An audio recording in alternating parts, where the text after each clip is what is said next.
मैं भी इधर हूँ। और सम्माननीय व्यासपीठ और आप सभी, शुरुआत से पहले मैं आपकी माफी मांगूंगा, मेरी हिंदी अच्छी नहीं है।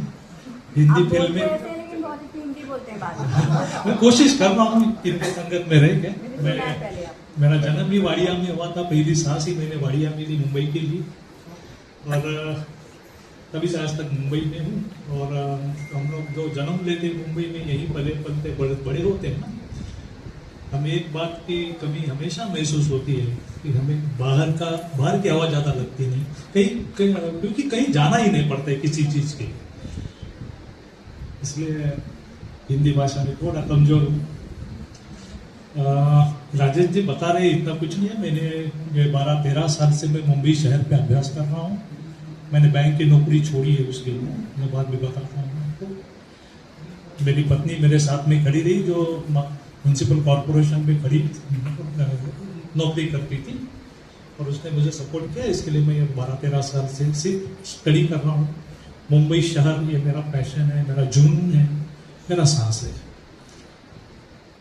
अभी तक मैं 20% का मुंबई पता कर सका हूँ, ये बात भी है।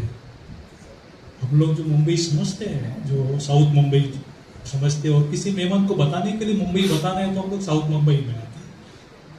ये मुंबई असली नहीं है। असली मुंबई, जहाँ से मुंबई के चक्र फिरते थे, जो छोटे छोटे गियर्स है ना, वो ईस्टर्न कोस्ट पे है। ये सब छोटी छोटी, जो हम लोग मराठी में बंदर बोलते हैं, पोर्ट से छोटी छोटी पोर्ट है। कोयला बंदर है, कौला बंदर है, लकड़ा बंदर है। वहां से जो माल आता था, वो माल से मुंबई के सब चक्र फिरते थे। ये मेरा 12-13 साल का मेरा ये अनुभव है कि असली मुंबई वहाँ पे है। आज वो इलाका सब पिछड़ा हुआ है।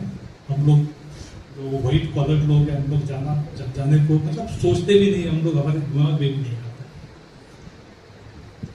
तो मेरा मुंबई अभ्यास का विषय रहा। आप मरीन ड्राइव बोलो, मरीन लाइन्स बोलो, हम लोग इतिहास का अभ्यास करने वाले लोग उसके कैनेडी सीफेस बोलते हैं। इसका सब पहला नाम कैनेडी सीफेस ही था, और वैसा एक लिखा हुआ ये बिरला क्रीड़ा केंद्र है ना, चरनी रोड के सामने, वहाँ पे एक लैंड पोस्ट है, उस पर लिखा हुआ भी है। मैं ज़्यादा बोलूँगा नहीं। मरीन ड्राइव या मरीन लाइन्स का एक किस्सा जो आपने कभी सुना नहीं होगा, आपको किसने सुनाया भी नहीं होगा, वो बताता हूँ।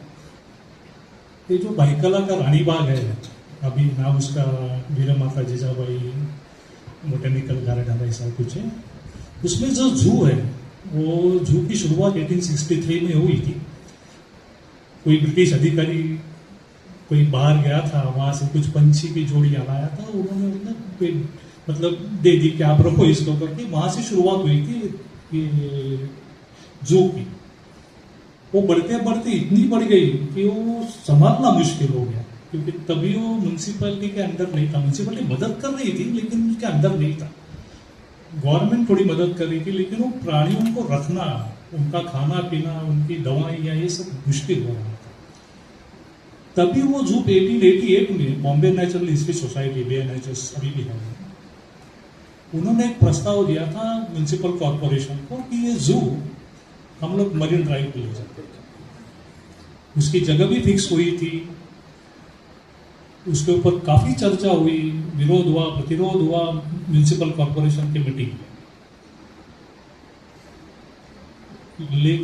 इस तरफ लेके आने के लिए वो प्रस्ताव एक क्यों था कि वहां पे परवड़ता नहीं था, और विरोध इसलिए था कि अगर ये जू आप लोग उधर ले जाओगे तो ये मलबार हिल, वाल्केश्वर और साउथ मुंबई में जो लोग रहते हैं, पैसे वाले अमीर लोग, उनकी सुविधा हो जाएगी। लेकिन ये जू जिनके लिए बनाया, वो जो मिल वर्कर्स है, गरीब लोग हैं, उनको एंटरटेनमेंट के लिए एक सस्ता या मुफ्त जो एक साधन है, वो आप ले जाओगे वहाँ पे। तो वो ऐसा, उसके ऊपर काफी ऑलिवन थे, वो तभी म्यूनसिपल कमिश्नर ऑलिवन थे। उन्होंने भी विरोध किया कि नहीं, ये गरीबों के लिए बनाया, तो यहीं पे रहना चाहिए। एक किस्सा आपको किसी ने सुनाया नहीं होगा। अगर वो जू का लोकेशन कहाँ था, ये गिरगांव चौपाटी, आप लोग जिसको गिरगांव चौपाटी कहते हो, उसे हम लोग लकड़ी बंदर कहते हैं। कि मुंबई की जो मिलें थी, पहली कोयले लकड़ी पे ही चलती थी, बॉयलर थे, तभी इलेक्ट्रिसिटी थी। तो वहां पे मुंबई की लकड़ी जो आती थी, सब वहीं पे उतरती थी। और इसलिए सबसे पहली जो कॉटन मिल बनी मुंबई में 1854 में, वो तारदेव में बनी। अभी जहाँ पे एमपी मिल कंपाउंड है, आपने नाम कभी सुना होगा, वहाँ पे अभी भी है वो एमपी मिल कंपाउंड में, Maneckji Petit mill, this is the third mill. लेकिन वो तीनों मिल एक के एक बाजू में थी। इसके वो लकड़ी बंदर, वहां पे लकड़ी उतरती थी, कोयला भी कुछ उतरता था।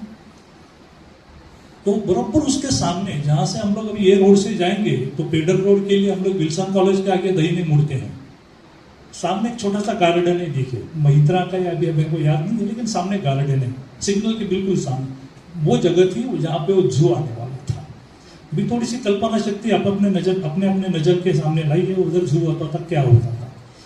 अभी मैं चौपाटी बैंड स्टैंड के सामने, बिल्कुल सामने, अभी जो वहाँ पे सेल्फी पॉइंट कुछ बनाया उसके बिल्कुल जहाँ वाल्केश्वर रोड निकलता है ऊपर हुआ, अभी हुई। और एक ब्यूक गाड़ी का किस्सा मैं सुनाता हूँ, आपने ब्यूक गाड़ी के बारे में बताया था। 1925 में 1925 में मुंबई में एक मर्डर केस काफी चर्चा में थी, बावला मर्डर केस, सुना है किसी ने? मोहम्मद करीम बावला है, मोहम्मद अली बावला, ऐसे बड़े कॉन्ट्रैक्टर थे।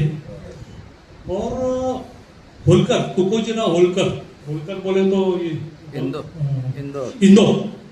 इंदौर नरेश, तुकोजीराव होलकर थर्ड, वो दोनों के बीच में एक तवायफ, उसका नाम अभी मेरे को याद नहीं है ठीक से, वो तवायफ से मतलब झगड़ा हुआ था मेरे पास, आप मेरी या तेरी, जैसे अभी होता है वैसे तभी भी होता था।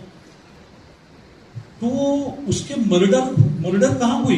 ये जो मलबा रेल से हम लोग केम्स कॉर्नर उतरते हो जो रास्ता, ठीक है ना, अपना हैंगिंग गार्डन के बाजू में, वो रोड पे मर्डर हुई, उसमें भी काफी हो गई। लेकिन जो ब्यूक गाड़ी थी, वो मर्डर के दिन वो ब्यूक गाड़ी इसी रास्ते पे घूम रही थी। तो तुकोजीराव होलकर थे उसमें, उनको बाद में उनको सत्ता छोड़नी पड़ी थी मर्डर केस में, उनको सजा नहीं हुई क्योंकि राजा थे, ब्रिटिशों के अंकित थे, तो ब्रिटिशों ने बचा लिया। ये दो किस्से, और भी काफी किस्से हैं मरीन ड्राइव से जुड़े हुए। अभी मैं बोल नहीं सकता क्योंकि मुझे थोड़ी सी हिंदी के लिए बहुत तकलीफ हो रही है मुझे इसके तो अभी किताब पढ़ने की अभी उत्सुकता है मुझे। अग्रवाल साहब ने जो बोला, कुछ महीने अभी किताब थोड़ी सी देखी इसे करके, मैंने किताब पढ़ी नहीं है, पढ़ूंगा मैं। Thank you. और किताब के लिए मैं आपको शुभेच्छा देता हूँ, आप सभी को पढ़िए। धन्यवाद।